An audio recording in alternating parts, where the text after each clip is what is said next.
Hello everyone, I'm JG and welcome back to Music Forever, where today we're continuing the 2019 year-end list with my top 20 songs of 2019. This was a difficult list to put together just because there was so much great music released this year, but eventually I managed to do it. When it comes to other rules and stuff for this list, there's a one song per project rule, and aside from that, these songs on this list had to have been released in 2019. They don't necessarily have to have been released as singles. They didn't have to chart or anything like that. They certainly could have, but that's not necessarily a requirement to be on this list. It's just a general top 20 songs of 2019. So you could have a really popular single on this list. You could have a really obscure deep cut. Both of those are perfectly acceptable to appear on this list. And with all of that said, let's just get into the list itself because I have a feeling it's going to be a bit of a lengthy one. The first track we have to talk about is Beg for Life from Two Mold off of their newest record, Planetary Clairvoyance. This is a track that starts off as a pretty typical but really well done old school death metal track.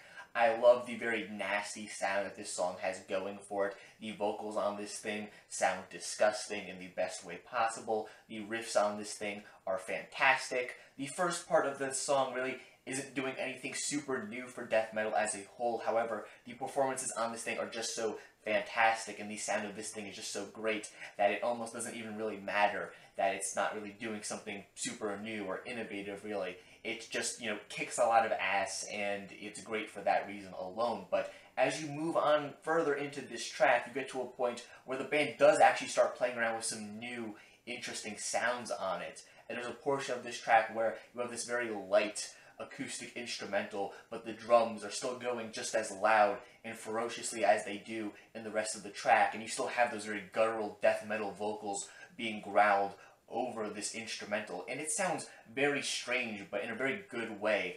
It still has a very dark, ominous feel to it like the rest of the track does, but it just sounds a lot more unique and interesting too. And when you combine the more typical parts of this track with the more experimental and strange parts, it just makes for a really interesting death metal track.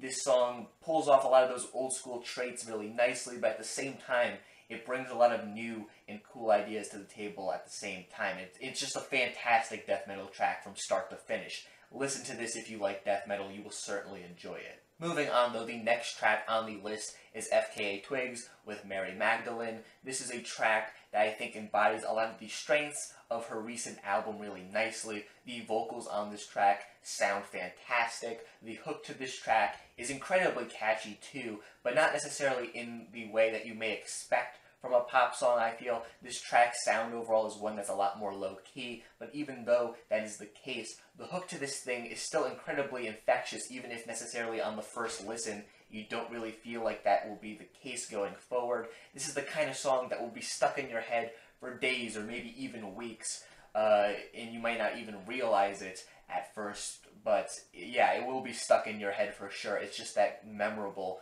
of a cut with its hook.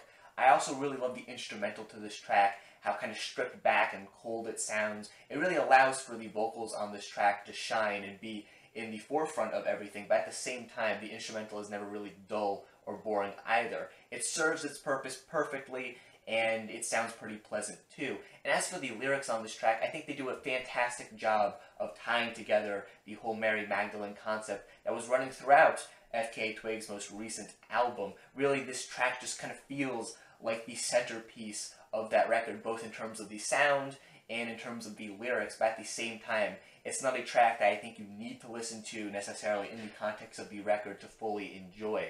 I think it's a track you listen to on its own, and you can still get a ton from it, though of course I do feel like listening to it in the context of the record does make it a better experience too.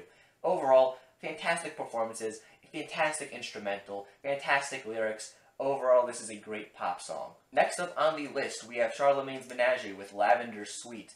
This track starts off as a remix of sorts of the Lavender Town music from the original Pokemon games, a track that I happen to quite enjoy from that particular soundtrack, but the way that it's kind of twisted here on this track makes for a very enjoyable listen. This song overall is a pretty lengthy one, over 10 minutes long, but there's certainly enough packed into this track to make for a really engaging listen. Like I said, it starts off as just a simple remix of the original music. It still maintains a lot of what I really enjoy in the original music, that kind of creepy, off-kilter sound, but at the same time it feels a lot more fleshed out. It feels even creepier at times too. It's a bit more atmospheric. There's just a lot more going on here towards the beginning of this track too. But as this song progresses, there's even more that starts to happen as some other songs start to get mashed up with this song too.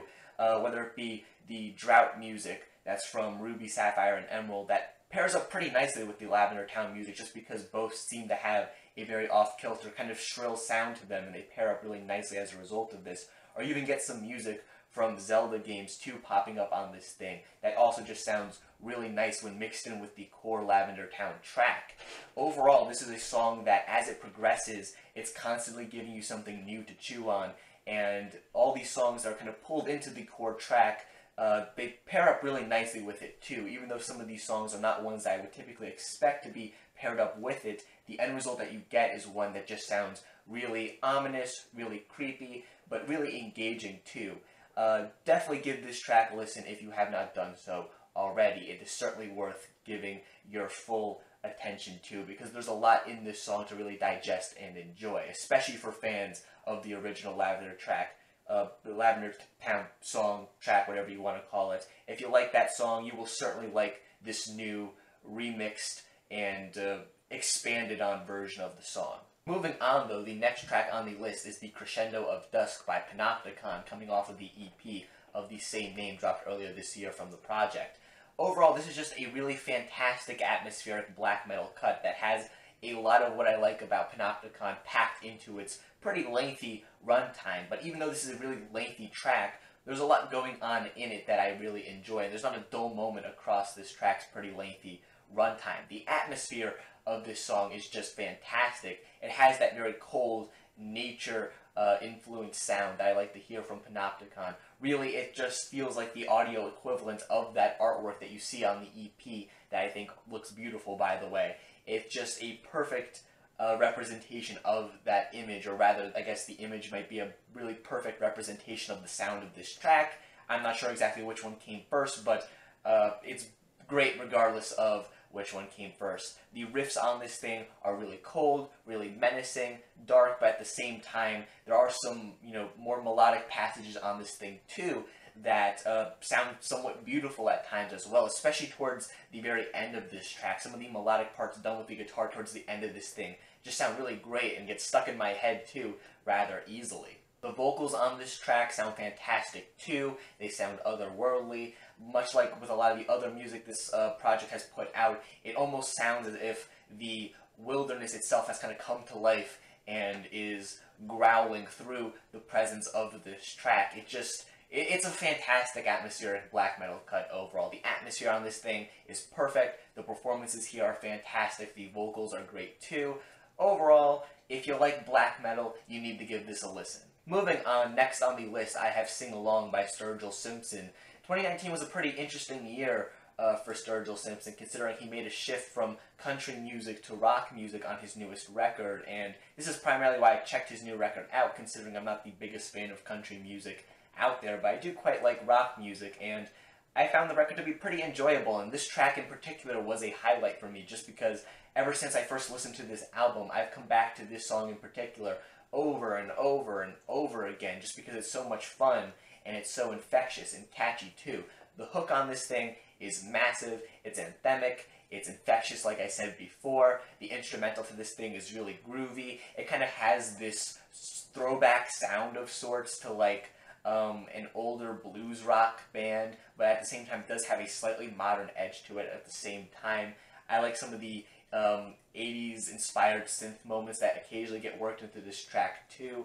It just makes for a very interesting blend of sounds that I wouldn't necessarily expect to see from an artist that prior to this record never dipped their toes into rock music before, but it's pulled off so nicely here on this song that I can't help but love it. The instrumental on this thing is great. The vocals here have a nice gritty tone to them as well too. This song is incredibly catchy. Overall, it's just a fantastic rock song. A pleasant surprise from this year, certainly, but I'm not going to complain when it sounds this good. Next up on the list, though, we have Sum 41 with Never There. The group's newest record, Order in the Climb, from this year was a really pleasant surprise for me, just because I feel like it's one of the band's strongest records to date, and this song in particular ended up being a highlight for me, just because I feel like overall this is probably the best slower track that the band has put on a record to date, which, considering the fact that I've quite enjoyed some of this band's slower tracks from the past, is no easy feat on their part, but I'm really happy that they were able to pull it off here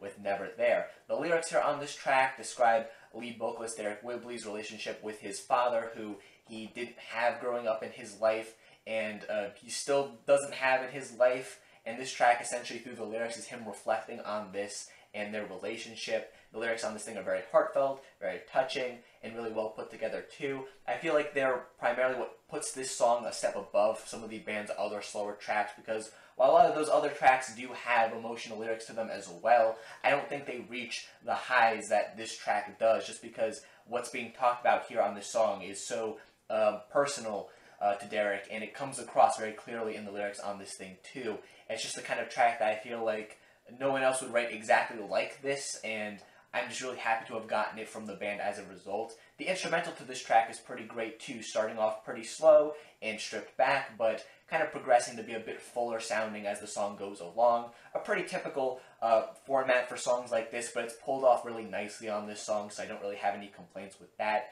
The hook on this track is also pretty catchy too. Overall, this is, as I've been saying, the band's best slower track to date. And the fact that they were able to pull it off this far into their career, and really just the fact that they were able to pull off an album as great as Or in Decline this far into their career, generally speaking, is pretty impressive on their part. So I gotta give Sum 41 credit here. This is a fantastic track. Definitely give it a listen if you haven't already. Next up on the list, we have Kevin Abstract with Peach off of his newest record, Arizona Baby. This is a track that I think embodies a lot of what I really enjoyed on that record. It has kind of a laid-back, summery feel to it, but at the same time, there's this very sad feeling that's present on this track too, especially in Kevin's verses on this thing. His delivery here just sounds kind of out of it, but in a way where you could tell it's pretty intentional here. He just sounds kind of sad and depressed on this thing, though his lyricism here is really great and sharp too. The hook on this thing, provided by Dominic Fike, is really catchy, really memorable. It pairs up very nicely with the summery feel that the instrumental to this track has, and some of the backing vocals on this track, provided by Joba and Bareface, also of Brockhampton fame, are really nice too. I really like the little details that they add to this track, even though they don't take up a ton of this track's vocals or runtime really. They add a lot of character to this song, and I just think the blend of voices on this track between Kevin and all the featured artists, it just makes for a really colorful, memorable summertime track that also just so happens to be a bit more downtrodden than you might expect. So yeah, overall this is a pretty fantastic Kevin Abstract track. Give it a listen for sure if you haven't done so already. But moving on, the next track on the list is They Say from Planet Booty. Planet Booty are a group that tend to have a lot of fun, positive vibes present in their music. I really like that fact about the group, and at times when it comes to this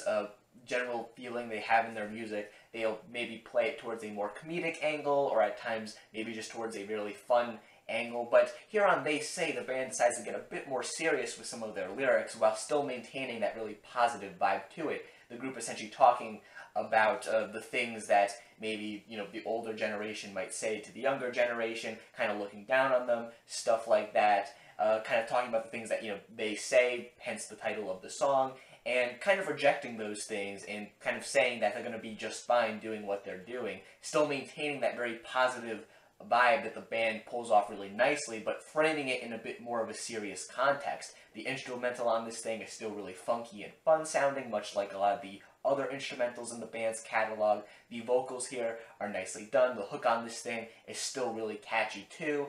Overall, this is just a pretty fantastic track. I like the fact that the group was able to pull off something a bit more serious while still maintaining what makes the group great at its core. Overall, fantastic, funky pop track. Give it a listen. Next on the list, I have If for Just a Second by Fully Involved, of the project's newest EP, Participation Trophies. This track talks about the idea of maybe just finding peace and happiness, even if it is just for a second, with another person or in a particular scenario, and it kind of captures that feeling of being unsure if this happiness or peace is going to continue on with this particular person or in this particular scenario, or if it just might fade away a second later. But it essentially talks about that really and ties it back to the greater concept of doing nothing that's present across the Participation Trophies EP. Overall, I think the lyrics on this thing are some of the best on that entire project. The performances on this thing are pretty great too. The riffs here are really nice sounding. It has a very natural sound to it that I like hearing in rock music. The vocals on this thing are some of the most passionate on the entire project too. The hook on this track is really catchy and probably the most memorable on Participation Trophies as well. Overall, it just makes for a really solid closer to that EP and one of the best tracks that Fully Involved has put together to date. If you have slept on this track or this project, generally speaking, so far, definitely give it a listen, because if you're a fan of alternative rock music, you will certainly not regret it, I assure you that. Next on the list, though, I have Blood Incantation with their track The Giza Power Plant off of their newest record, Hidden History of the Human Race. This is a track that mixes some of the old school death metal elements I really love hearing from this group with some more progressive tinged tendencies that I also really like too. The song starts off with this very straightforward, aggressive, old school death metal sound. The riffs are very dirty and grimy and disgusting in a very good way, of course. The vocals are equally gross and disgusting, again in a very good way too, though. As the track progresses, though, you do hit this point where you get these more melodic, spacey sounding passages that I really love. I don't think that they just sound fantastic, but I think they also fit in really nicely with the concept of the record and the band as a whole. The band is one that likes to explore different topics of space, and in the case of this album here, things like aliens and, you know, conspiracy theory, all of that stuff. I mean, just look at the album cover and the title of the album. That's a pretty good summation of what to expect from the lyrics on the project, and the sound of this track here, especially during some of its more melodic portions, feels like something that makes a lot of sense for this kind of lyricism. It feels kind of mystical, kind of like it's trying to embody this unknown alien feeling, but at the same time it sounds very beautiful and melodic and kind of creepy too. And of course, as the track progresses even more, you have those more old school death metal elements being thrown back into the mix again, and it just makes for a really engaging and fun listen throughout the track's 7-minute or so runtime.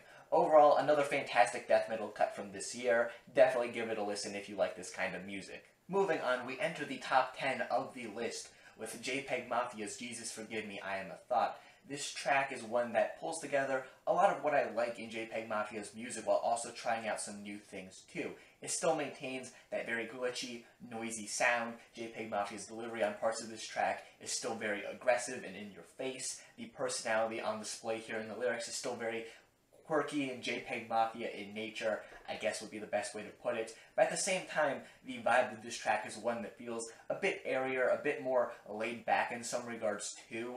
And JPEG Mafia's delivery in parts of this track also isn't quite as aggressive as on some of his other biggest tracks prior to this one's release. Especially during the hook of this thing, some of the vocal manipulations kind of put on his voice here sound really quirky and strange, but in a way that I really enjoy, especially during the part where he kind of goes about saying, you better count your blessings for real, but the whole real part of the track is kind of like manipulated in such a way where it just sounds kind of quirky and strange and really cool too, I should say. I really appreciate that part of the song. It's really one of my favorite parts of any song released this year. And yeah, overall this is just a really fun track. I think the instrumental to it is really great, really forward-thinking for JPEG Mafia 2. His delivery here on this track, I love how it goes back and forth between something a bit more aggressive and kind of restrained at times too. The hook on this thing is very memorable and catchy. It's just a pretty fantastic hip-hop track. Give it a listen.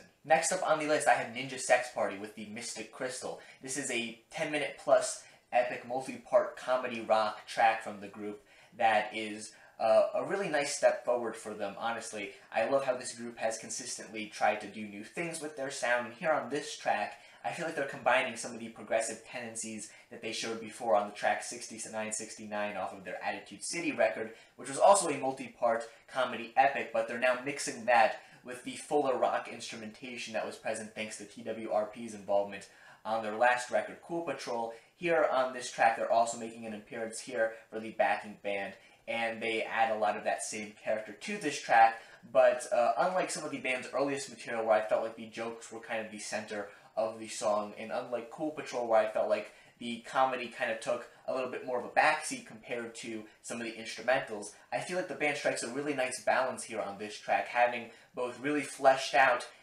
fun instrumentals, but at the same time they retain a lot of comedy on this track too that feels very reminiscent of some of the band's earliest output.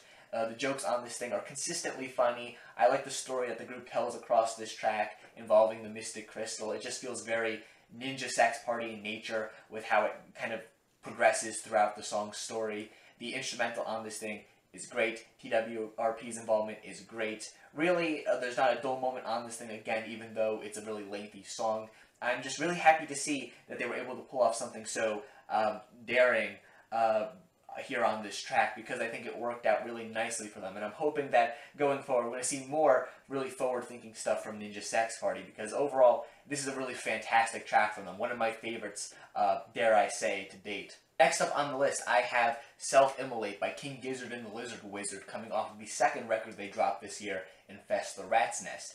This track here is just some really nice, straightforward thrash metal that I think the band pulls off really nicely. I think they do a fantastic job of combining both a lot of the elements that make King Gizzard, while at the same time pulling together a lot of what I like from thrash metal, and even a little bit of what I like from like stoner metal too here on this thing. The riffs are very crunchy, very thick sounding, very memorable too. The solos on this thing are really wild and frantic sounding. The vocals are very guttural. The hook on this thing is pretty catchy too. The whole progression of the song is just really frantic sounding as well. The track itself is about humans on Venus trying to colonize the planet and going on the surface and, you know, bursting into flames on the surface of the planet. And this track sounds like the musical equivalent of bursting into flames on some alien planet, just because it is just that frantic and wild sounding. Overall, it kind of reminds me of like Slayer meets Sleep, and in the best way possible. It has that frantic energy that you might hear on a record like Rain and Blood, but it has that thickness and that kind of similar vocal delivery that you might hear on something like Holy Mountain, and it just kind of has this nice marriage between them here on this thing, mixed together with King Gizzard's kind of quirky storytelling in the lyrics. It's just a really fantastic thrash track, one that you need to hear for sure. Next up on the list, I have Gone by Charli XCX and Christine and the Queens. This is off of Charli XCX's newest record, Charli, and is definitely the highlight from that project in my opinion. The instrumental here on this thing is very bouncy and very lively sounding. The whole feel of this track is one that's just very fun from start to finish. The vocal performances on this thing from both artists involved is fantastic too. Each of the verses that they get are really great in their own unique ways, and the hook on this song is incredibly catchy and memorable too, one of the most sticky on the entirety of Charli. Overall, this track has got a fantastic instrumental. Both artists involved have great performances on this thing and great chemistry with each other too. The lyrics on this track are pretty solid as well. It's an incredibly memorable and catchy song too. What's really not to love about this track? This is pretty much exactly what I want to hear from a pop song, and yeah, it's pretty perfect, so give it a listen. Next up on the list, I have TWRP with All Night Forever. TWRP might sound familiar to you because I just talked about them a few entries back, because they were the backing band for Ninja Sex Party on the Mystic Crystal, but the group makes music on their own too. In fact, they dropped a really great album this year, and this track here is my favorite track from that record, just because not only does it have a lot of what I really like about TWRP generally speaking in it, but it also has some new little twists thrown into it as well. Nothing major really, but enough to make for a really unique track in the band's catalog. The vocals here on this thing sound fantastic. The hook here is really catchy and memorable. During the verses of this track, the vocals almost have this really longing feel to them that I don't really feel like any other track in the band's catalog necessarily has, and I think it adds an extra layer of personality to this track that, aside from the vocals, is already pretty great, because a lot of the instrumental parts of this track are great. The drumming is fantastic, the synth work on this thing is amazing, the guitar work is stellar as well, but the bass is really what steals the show here on this track. The bass is not only incredibly funky on this song, but the bass line present in this track is one of the most infectious and memorable in the band's entire catalog. Overall, you combine all of this together here on this song, and you get a stellar TWRP track, and a great closer to their newest record too, might I add. overall, if you aren't listening to these guys, you definitely need to change that, because between their last couple of albums, they are definitely a band that is putting out some really great material nowadays, and you need to be listening to them. And this track here is not a bad place to start, so why not give it a listen? Next up on the list, I have Ramstein with Deutschland, the lead single out of their new comeback record released earlier this year. When this track initially dropped and I reviewed it, I liked it, but I wasn't quite in love with it. But as the year has gone on, I've only grown more and more fond of this song, to the point where I'm really in love with this track, honestly.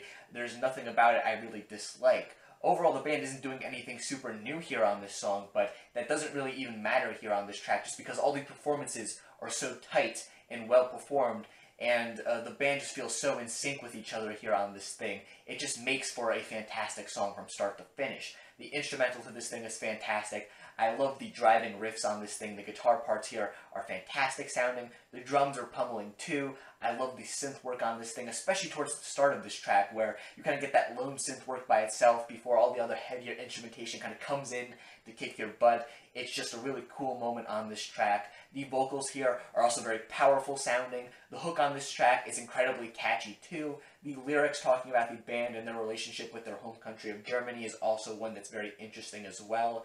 It just all comes together to make a really solid, track from start to finish. Again, even though the band isn't doing anything super new here on this song with their overall sound, this is just a perfect encapsulation of the band's sound on just a single track. And for a comeback single, that is, really, it serves its purpose perfectly, honestly. It lets you know that Ramstein are back, and that they're going to be releasing some more great music. And based on the record that they gave us a few months later, they did give us some more great music with that thing. So this was a nice sign of things to come later on. And, as an individual product, it's just a fantastic song from start to finish. Great performances, great lyrics, great vocal performances.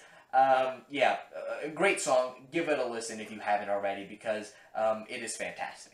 Next on the list, I have Injury Reserve with What a Year It's Been. This is coming out of their new self-titled record that came out earlier this year, and it's one of the most structurally interesting songs out of that entire project. The song starts out with a bit more of a somber, quiet sound that really helps emphasize some of the rapping that comes earlier on in the track. The lyrics here in the first part of the song are also pretty somber sounding too, reflecting on the band and what they were going through in the past year or so prior to the release of their record and the making of this song, I would have to guess, and some of the more negative things going on in that time. However, when you get towards the middle of this song, you get this very noisy sounding breakdown where you have a lot of these loud drums coming in, and it just makes for a complete change in tone here on this track, but it still fits with the first part of the song too. And following this very noisy breakdown, you also get some more aggressive deliveries in the second part of this track, but at the same time they retain this kind of somber, sad tone to them at the same time, even though they are a bit more aggressive and angry sounding too.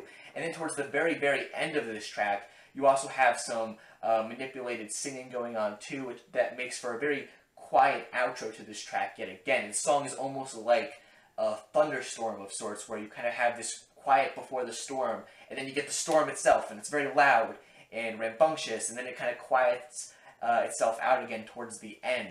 It's structurally a really cool track. All the rapping on this song is great too, and the singing towards the end is nice as well. The lyrics here on this track are fantastic too. It's just a fantastic Injury Reserve song from start to finish. Great hip-hop track. Listen to it for sure. Next on the list, I have Brockhampton with No Halo.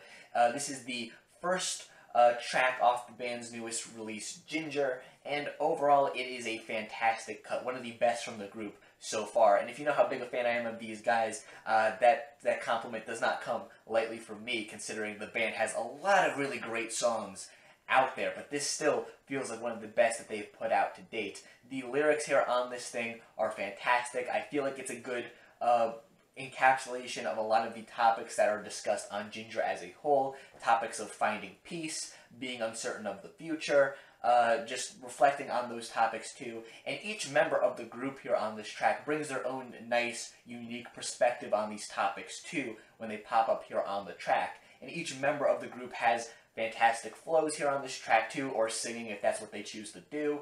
They have great chemistry on this track as well. Each member of the group flows into each other so nicely here on the song that it feels just seamless at this point. The hook here on this track is really catchy as well, and memorable. It's one of the standouts on the project, in my opinion. And considering that, you know, Brockhampton have lots of really catchy hooks, again, this is not a compliment that I give out lightly. The fact that this is one of their most memorable to date is a pretty big achievement for them, and it just further adds to this really fantastic song. The instrumental here on this thing is a bit more stripped back. You have some nice acoustic guitars running through this thing. Much like a lot of the instrumentals on Ginger, it has this more somber, stripped back tone to it, but it pairs up perfectly with the flows here on this track, the hook on this thing, and the subject matter that's being discussed.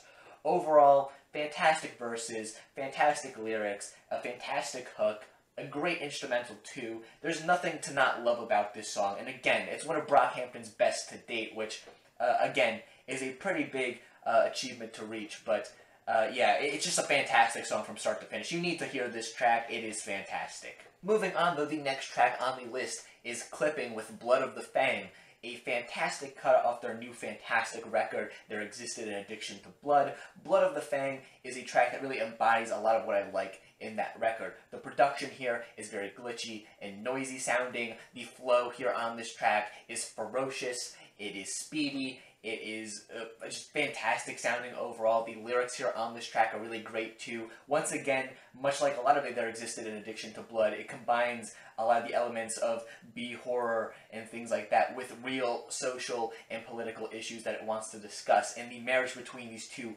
ideas that you might not expect to pair up nicely is just perfect here on this song. The way that this track goes about getting its message across is just great. And the hook here on this track is really catchy and memorable too. This track, there's nothing about this song to really dislike. Every aspect of it comes together perfectly, from the glitchy, noisy, kind of unsettling instrumental here that works with the kind of horror atmosphere that the band was going for on There Existed an Addiction to Blood, to the lyrics here on this thing, which again fit really nicely in with the album's core themes, to the flows and deliveries here on this thing, to the hook. It all just comes together to make a fantastic, great, noisy hip-hop track that if you like this kind of music, you owe it to yourself to give this song a listen. I promise you that you will not regret it. And finally, we reached the #1 spot on this list, my favorite song of 2019. And at the spot on the list, I have Tyler, the Creator, with Earthquake. This is a track that I didn't really expect to get from Tyler this year. Really, most of the sound present on Igor, the album that this track comes from, was a sound that I didn't really expect to get from Tyler, but I'm very happy that we did, because I really loved that record, and this song in particular was a track that I really loved. One of these songs that I just kept coming back to over and over and over again as this year has gone on, just because I cannot see any bad qualities to this track at all. Every aspect of this track comes together to make a really great, cohesive package of a song. I love Tyler singing here on this track. The vocal manipulations put on his voice just make the song sound even stranger and quirkier than it might be otherwise, but I think it's for the better. The hook here on this track is really catchy too. I love the instrumental here and how warm and intimate it sounds. It especially works for the lyrics here in this track, talking about this relationship that seems to be breaking apart. And it almost seems, when you listen to this track and how it's just put together and produced, it feels very personal, like you're hearing this person talk about their relationship and its faults in person with this person, rather than hearing it through a song or some other process in which that core emotion and message might be lost. Playboi Carti's feature on the track is pretty great too. Again, he brings this very quirky delivery during his verse of the track that fits in very nicely with the quirky nature of everything else going on in the song, and he just feels right at home here on this track. And I especially love towards the end of this song, right after his verse, where you get, Tyler rapping, and it just everything in the track seems to click together perfectly here at this one point in the track, where the instrumental and the vocals, Tyler rapping, it all just comes together to make a perfect moment here on this already pretty perfect song.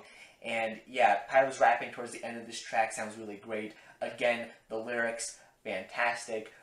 There's nothing for me not to love here on this song. It's a fantastic song from start to finish. And again, even though it's not something I was expecting to get from Tyler this year, I didn't expect, I expected possible music, but I didn't expect it to sound like this. I'm still happy I really ended up getting this thing, because even though it is different than what I expected Tyler to do next, it still is really, really great, and I'm happy that we have it in the world now, because This is some great music. If you haven't heard it already, give it a listen. You will not regret it. And with that said, that finally concludes this top 20 list, my 20 favorite songs of 2019.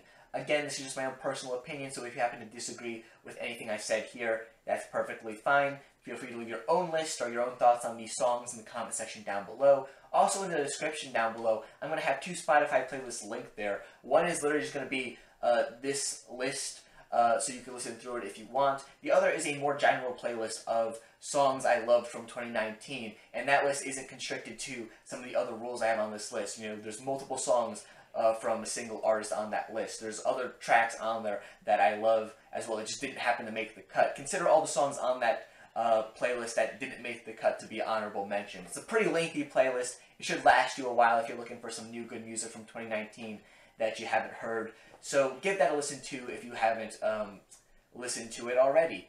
And yeah, again, thank you guys for watching this video. Make sure you leave a like and subscribe if you haven't done so already for more music-related content. Again, thanks and stay golden.